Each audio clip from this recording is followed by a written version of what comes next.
salah olahraga ya.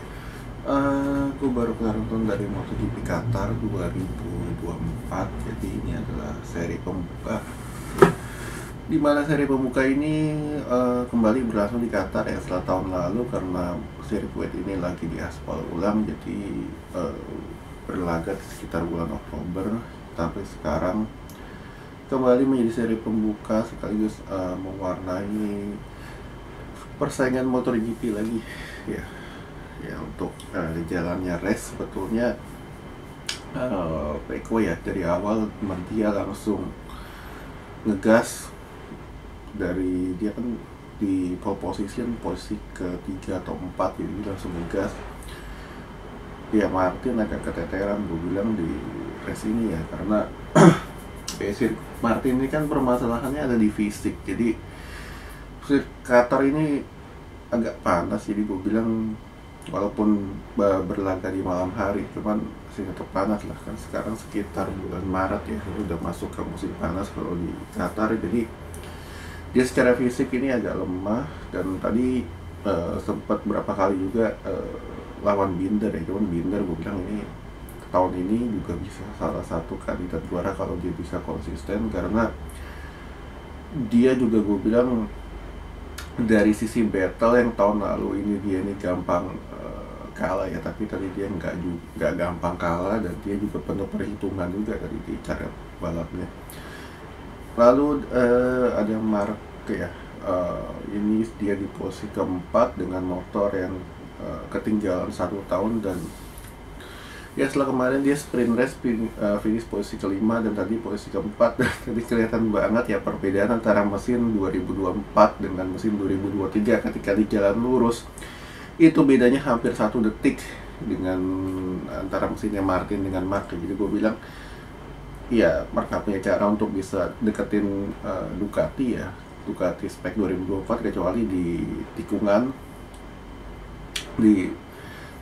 Cuman gue bilang ya Mark ini kan kalau kita lihat ya sejak dia kecelakaan, dia gaya balapnya ini agak berbeda, dimana sekarang dia udah nggak terlalu nafsu ya untuk bisa balap, tapi dia agak lebih ngerem, lebih nahan.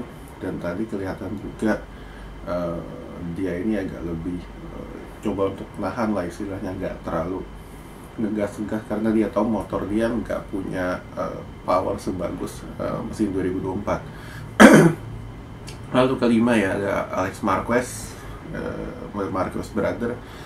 Ya Alex gue bilang penampilannya so-so ya, biasa juga, nggak begitu istimewa juga ya gue bilang untuk Alex ya. Walaupun dia berlabel juara dunia Moto3, cuman gue bilang ya secara bakat dia biasa banget, dan ya mungkin sesekali 2 kali dia bisa podium. Lalu ada Enea Bastian ini tahun ini baru bisa kita nilai Enea, karena tahun lalu dia mengalami cedera panjang, dapat posisi ke-6. Gue bilang ini agak mengecewakan karena motor dia sebetulnya lebih bagus dari Marquez brother. Cuman secara skill ya Enea sejak pindah ke pabrikan justru kurang berani untuk bisa duel. Lalu ke-7 Dija ya, Dija ini gue bilang mengalami peningkatan ya untuk awal musim dibanding tahun lalu, dimana tahun lalu dia justru bagusnya ketika di paruh akhir. Cuman sekarang dengan dia dapat 9 poin ini udah kemajuan untuk seorang Dija, jadi dia harusnya bisa konsisten. 8 Alex Espargaro ya, Aprilia ini masih nggak punya daya tahan daya tahan mesin yang bagus ketika karakteristik sirkuit di luar Eropa. Gue juga bingung kenapa. Dan tadi harusnya Aprilia ini kemarin sprint race dia bisa bagus, dapat podium ke-3 atau 2, dan sekarang justru dari posisi ke-8 ya. Gue bilang Aprilia ini udah susah. Tapi sekarang mereka punya Davide Brivio yang salah satu bekas mekanik bekas manajer timnya dari Suzuki dan Yamaha.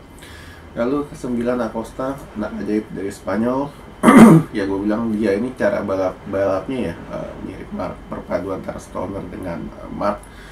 Jadi dia punya speed cornering dia bagus, tapi cara balap bawa motornya dia ini nggak nggak segalak Marquez ya, tapi dia lebih sabar dan dia tahu celah-celah yang bisa diambil. Ini ciri khasnya Stoner ya ketika dia bawa Ducati.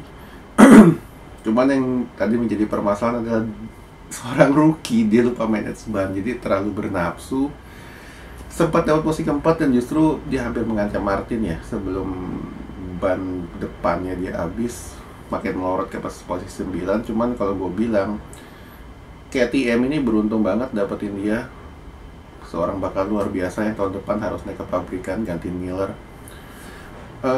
Lalu posisi ke 10 Maverick Viñales, nggak kelihatan sama sekali sepanjang balapan.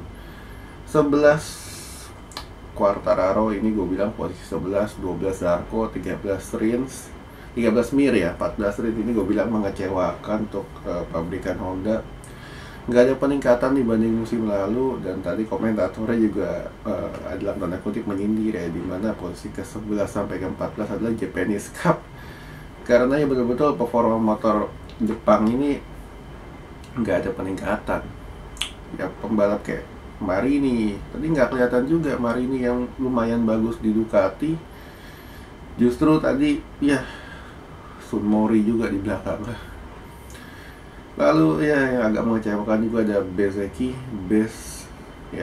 ini peringkat 3 tahun lalu, cuman di 2 race awal ya, sprint dan full race dia nggak kelihatan juga.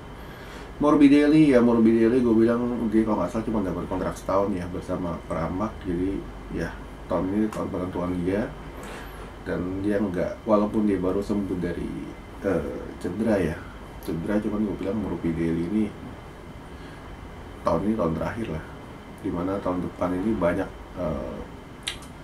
pergantian pembalap juga dari Moto2 naik ke MotoGP yang begitu banyak darah muda dan darah tua ya, harusnya udah selesai lah.